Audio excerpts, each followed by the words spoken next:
United states of America द्वारा 30 विभिन्न देशों में लगभग 120 जैविक प्रयोगशालाओं की फंडिंग किया जाना, ये खबर बेहद चौंकाने वाली है, बहुत चिंताजनक है।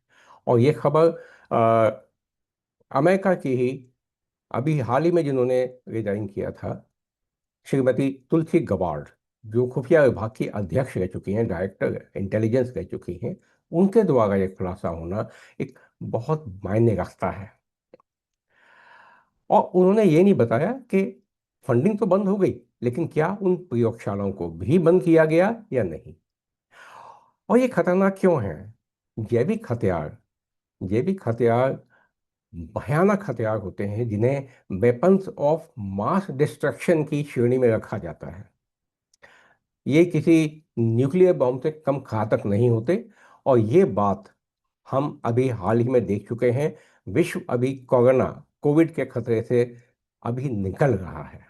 जो उसका डैमेज हुआ, हम सब जानते हैं कि पूरे संदेश इस बात के थे कि ये वुहान, चीन की एक लेबोरेटरी जिसमें यूएस की फंडिंग भी थी, ऐसा सुनने में आया है। और उस वुहान लेबोरेटरी से कोरोना की शुरुआत हुई। तो ये कितना भयानक रूप ले सकते हैं, इसमें तो किसी को कोई संदेह होना नहीं चाहिए। और क्योंकि इस फंडिंग को छुपा के रखा गया, खुफिया तौर पे किया गया, तो संदेह होता है कि ये किसी अच्छे मंशा से तो किया नहीं गया। अब विश्व को यहाँ एक तरफ इसको रोकना चाहिए, रोकने की कोशिश करनी चाहिए, सावधान रहना चाहिए।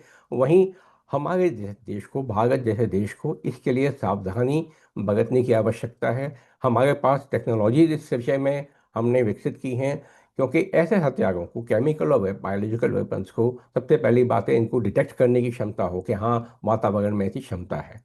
उसके बाद इनको डिटेक्ट करके इनको अपने आप को प्रोटेक्ट करना, क्या उस वातावरण में अगर जाना है तो कैसे प्रोटेक्ट करके रखें, फिर इनका कैसे इनका निराकरण किया जाए, और जिन लोगों का एक्सपोजर हो गया उनका इलाज कैसे हो।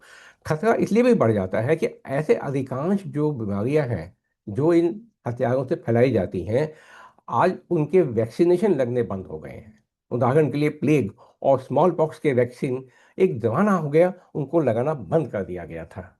तो आज की जनता में, समस्त विश्व में, इन बीमारियों के प्रति जो प्रतिरोधक क्षमता थी वो समाप्त हो चुकी है। अगर ऐसे, मान लीजिए किसी ने हथियार के तौर पर इनको नहीं भी छोड़ा, लेकिन अगर ये असावधानी रहने के कारण वहां से लीक हो जाते हैं, तो भी ये भयानक रूप ले सकते हैं। एक और कोविड जैसी महामारी का दौर शुरू हो सकता है। तो ये ह- पूरे विश्व को साथ में आकर के आवाज उठानी चाहिए ऐसे हथियारों के और ऐसी फंडिंग के विरोध में।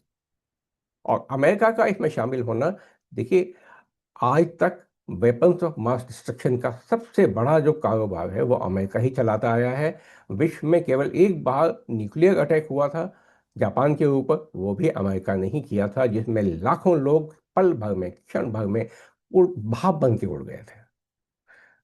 तो हमें सावधानी की पूरे विश्व को साथ आके इसके विरुद्ध आवाज उठानी होगी।